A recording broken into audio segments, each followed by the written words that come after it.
দর্শক দেখতে পাচ্ছেন যে গ্রাম পুলিশ কিন্তু তাদের জাতীয়করণের দাবিতে ইতিমধ্যে প্রেস ক্লাবের সামনে তাদের আন্দোলন শুরু করে দিয়েছে এবং প্রেস ক্লাবের এই মোড় থেকে ঠিক পল্টনের মোড়ের দিকে যত দূর যাওয়া যায় তত দূর কিন্তু তাদের উপস্থিতি লক্ষ্য করা যাচ্ছে এবং তাদের উপস্থিতির পাশে অন্যান্য সংগঠন থাকলেও এখন গ্রাম পুলিশের যে সমাবেশ সেই সমাবেশটি কিন্তু অনেক দূর পর্যন্ত চলে গিয়েছে এবং তাদের যে দাবি এক দফা দাবি জাতীয়করণ সেই এক দফা দাবির লক্ষ্যেই কিন্তু ওনারা আজকে প্রেস ক্লাবের সামনে উপস্থিত হয়েছে তাদের আজকের কর্মসূচি নিয়ে।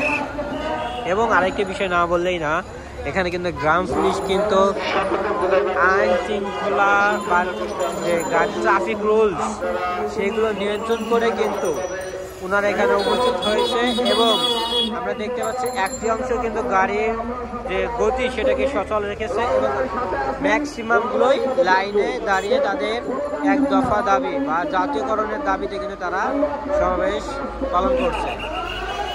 দেখতেই পাচ্ছেন অনেক দূর পর্যন্ত চলে গিয়েছে।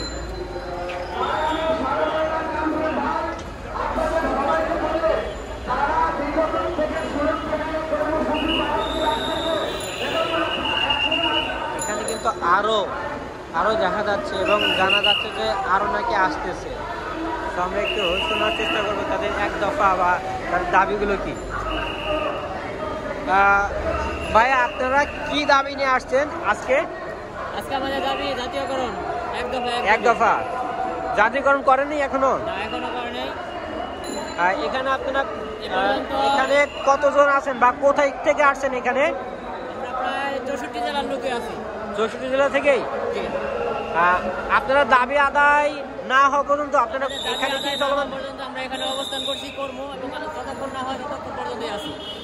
তাহলে এটা অনির্দিষ্ট কালের জন্য অবস্থান কর্মসূচি। ওকে, ধন্যবাদ। দর্শক শুনতে পেলেন তাদের দাবির কথা। তারা অনির্দিষ্টকালের জন্য কিন্তু প্রেস ক্লাবের সামনে যে অবস্থান কর্মসূচি সেই কর্মসূচিটি পালন করতে যাচ্ছে তাদের এক দফা দাবি নিয়ে। আর এক দফাটি হলো জাতীয়করণ।